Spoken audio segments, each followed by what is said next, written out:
ফের এবিপি আনন্দ নিয়েলসন ভোট সমীক্ষা। লোকসভা নির্বাচনের আগে তৃতীয় পর্যায়ের সমীক্ষা করা হয়েছে 9 মার্চ থেকে 16 মার্চের মধ্যে। এর আগে সমীক্ষাটি হয়েছিল 4 ফেব্রুয়ারি থেকে 15 ফেব্রুয়ারির মধ্যে। দ্বিতীয় ও তৃতীয় সমীক্ষার মাঝে জাতীয় রাজনীতিতে ঘটে গিয়েছে বেশ কয়েকটি তাৎপর্যপূর্ণ ঘটনা। ফের লোকসভা ভোটের আগে সিপিএমের তৃতীয় বিকল্প, তবে অকংগ্রেসী বিজেপি তৃতীয় বিকল্পের কথা বললেও 2009-এর ভরাডুবি থেকে শিক্ষা নিয়ে এবার আর মুখে তৃতীয় ফ্রন্ট শব্দটি আনছেন না প্রকাশ করাটরা। রামবিলাস পাসওয়ানের গলাতেও এবার নমো নমো। 12 বছর আগে যার নামে আপত্তি জানিয়ে এনডিএ ছড়েছিলেন তাঁকেই প্রধানমন্ত্রী করার লক্ষ্যে পুরনো শিবিরে ফিরলেন রামবিলাস পাসওয়ান। শেষ পর্যন্ত বিজেপির সঙ্গে চূড়ান্ত হল চুক্তি।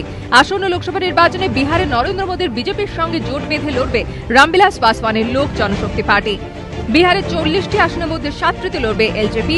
পাসওয়ান নিজে লড়বেন হাজিপুর থেকে, তাঁর ছেলে চিরাগ লড়বেন জামুই থেকে। আসন সমঝোতা নিয়ে টানাপোড়েনের পর অবশেষে এবারের লোকসভা ভোটে বিহারে কংগ্রেস আরজেডি জোটের সিদ্ধান্ত।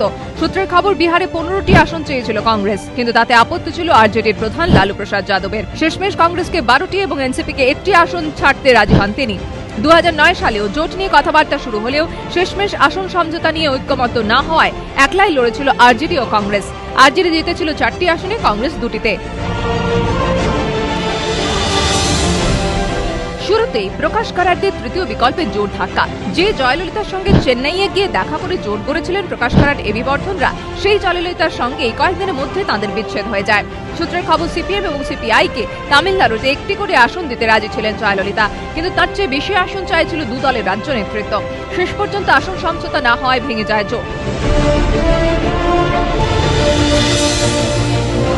কংগ্রেসের সহ সভাপতি রাহুল গান্ধী বারবার মহিলাদের ক্ষমতায়নের উপর জোর দিচ্ছেন, ভরসা করছেন তরুণদের ওপর। রাহুলের এই মনোভাবেরই প্রতিফলন কংগ্রেসের প্রথম দফার প্রার্থী তালিকায়। প্রথম দফায় 194 জন প্রার্থীর নাম ঘোষণা করে কংগ্রেস। 35% প্রার্থীর বয়স 50-এর নিচে, 15% মহিলা।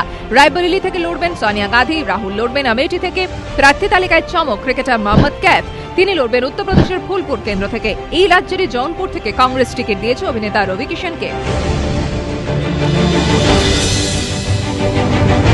দ্বিতীয় প্রার্থী তালিকা প্রকাশ বিজেপির। দ্বিতীয় দফায় 52 জন প্রার্থীর নাম ঘোষণা করা হয়। পশ্চিমবঙ্গ ছাড়াও অসম, ত্রিপুরা, ওড়িশা, কেরল, কর্ণাটকের বেশ কয়েকজন প্রার্থীর নাম ঘোষণা করে বিজেপি। তবে এই পর্বেও নরেন্দ্র মোদীর নাম ঘোষণা করা হয়নি।